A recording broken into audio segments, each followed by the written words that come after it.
Well, thank you for joining me on exercise 6E.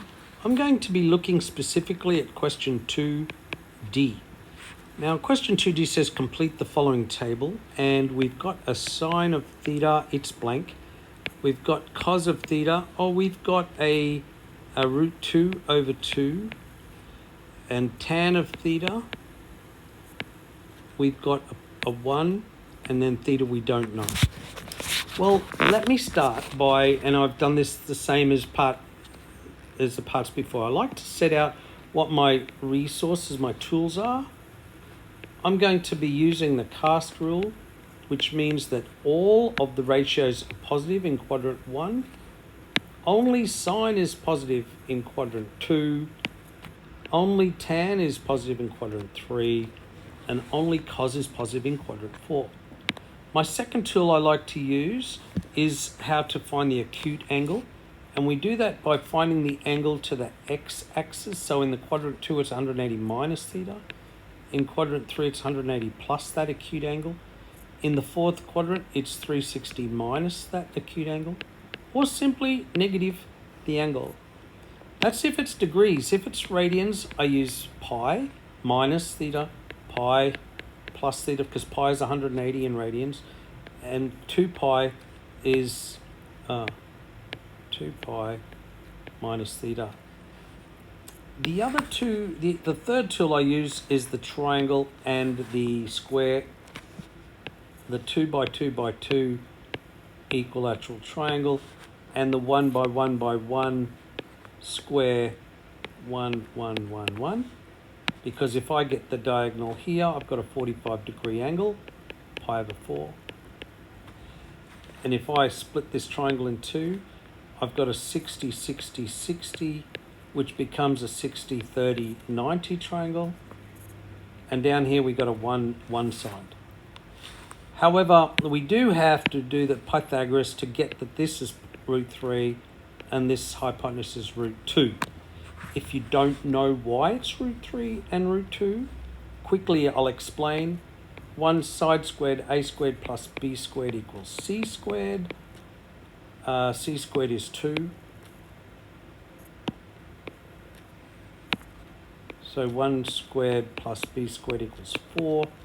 Well, b squared has to equal 3, therefore b equals root 3. That's why I've put this side as root 3. And over here, side squared plus side squared equals hypotenuse squared. 2 equals c squared, therefore c equals root 2.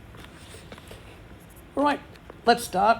There are our tools. Now, I start here and I look for which quadrant are we dealing with. We've got a positive, cos. Tan is positive. It can only be a quadrant 1 angle because both cos and tan are positive, which means sine will also be a positive. We already know that that value is positive. Good. Part 2. Have a look at the fractions. Which triangle or square do you see? Well, I see a square root of 2. Now, root 2 is the same as 1 over root 2. Root 2 over 2 is the same as 1 over root 2. And if you go to this triangle here, you will see that 1 over root 2 is like opposite over hypotenuse. So we want adjacent. Not opposite, we want adjacent. So we want not the opposite side, although it's still 1 over root 2. We want the adjacent side over hypotenuse. So cos of 45 degrees is 1 over root 2. Straight away we know the acute angle is 45 degrees, and because it's quadrant 1, therefore theta is also the same as 45 degrees. So we can straight away put 45 degrees, pi over 4 radians in that position. And yes, tan of 45 degrees, tan of pi over 4 radians is in fact 1 over 1. And now we just go to sine of pi over 4, and you can see that sine of pi over 4 is opposite over hypotenuse. which is 1 over root 2 also. So we could put 1 over root 2. Oh, if you want the value for degree, if you want the decimal, you do need to, let's split this screen and let's get a calculator. You do need to get your calculator and go 1 divide square root of 2 equals 0.707.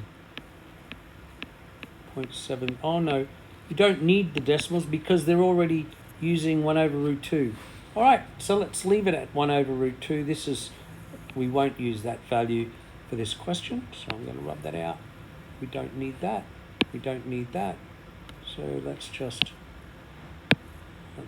leave it at that. So I hope this has helped. Until next time. Oh, before I sign off, let me just wrap up a few details. We saw that cos was positive, tan was positive, so straight away we knew it was quadrant 1. Got it?